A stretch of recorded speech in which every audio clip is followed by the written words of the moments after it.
MMA Now, powered by Film On TV Network.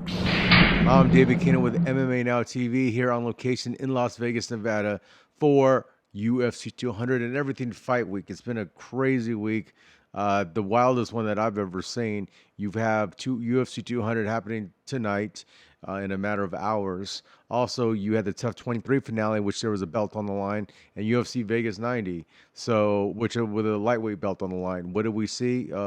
Quick recap, along with the Fan Expo. So multiple tournaments. There, the fans. Never seen a bigger crowd for weigh-ins. Maybe in MMA history for UFC 200, biggest weigh-ins ever. T-Mobile Arena was halfway packed.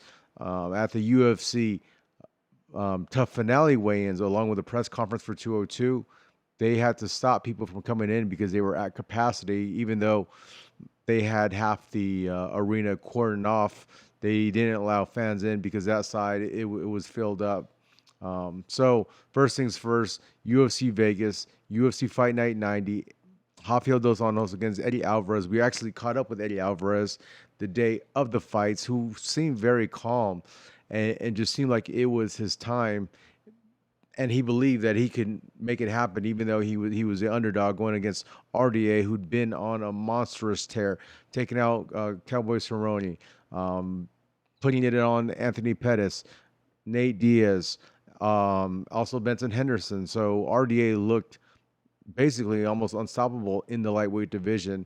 Eddie Alvarez came in, the UFC from Bellator, former champion in Bellator, and he lost. Cowboy Cerrone finished TKO'd, but then he came back. He beat Gilbert Melendez. He beat Edson Barbosa.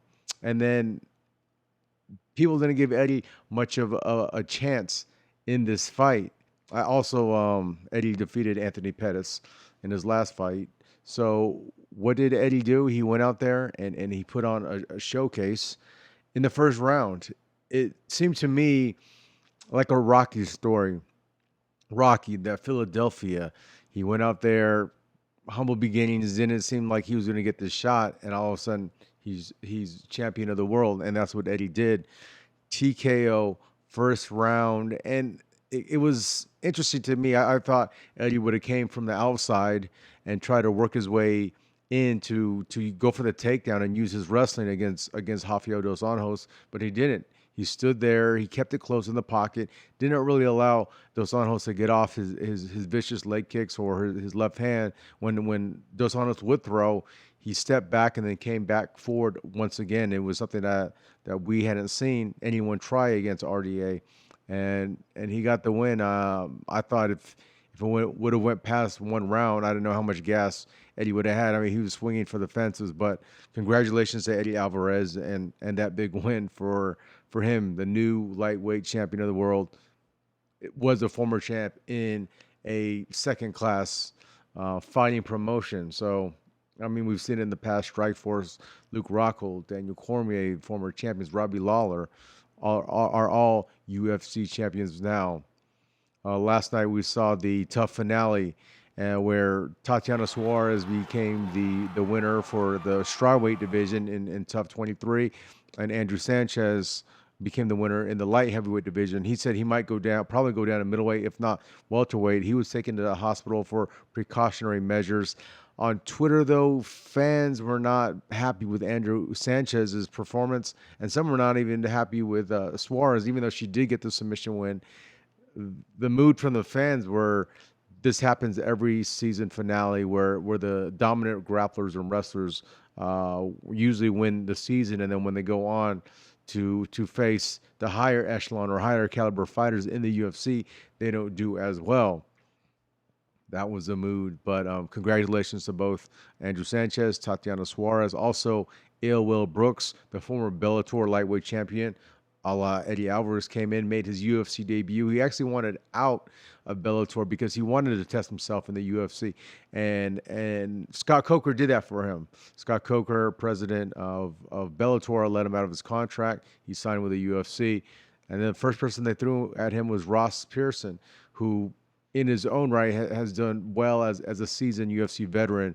Will Brooks wasn't able to take him out, but he did win a decision and to get on track. And he actually said he congratulated Eddie Alvarez on the win and said that that's his goal, to get up there and whatever it takes to work his way up to a title shot. How many fights is that? He's a former Bellator champion. I don't know. Is it 2 fights? The lightweight division is so tough because you have a stacked division with, you have Khabib in there, Tony Ferguson. You also have Gilbert Melendez coming back. You have Nate Diaz in that same division, even though he's going to fight at welterweight. So that division, Michael Johnson and Beneil Dariush, it goes on. Where is Will Brooks fit in that mix? And then the main event, the TUF finale between Claudia Gadelha and Joanna Jędrzejczyk. This fight could have been the main event of UFC 200 with all the musical chairs. It's been going on with that. Joanna Jędrzejczyk, first round, she got knocked down. Took a good punch, a jab by Claudia, went down. And then Claudia just kind of mauled her for the first 2 rounds. You could see Claudia slowing down towards the end of the second round, and Joanna got a second wind. Third, fourth, fifth round was dominant, cut, bruised, battered Claudia up to win a unanimous decision. Claudia says that the bad blood is not over between the two. She feels like Joanna was very disrespectful during this show. For Joanna feels like it's over. It's done with. The fight's done. She won. It's 2-0.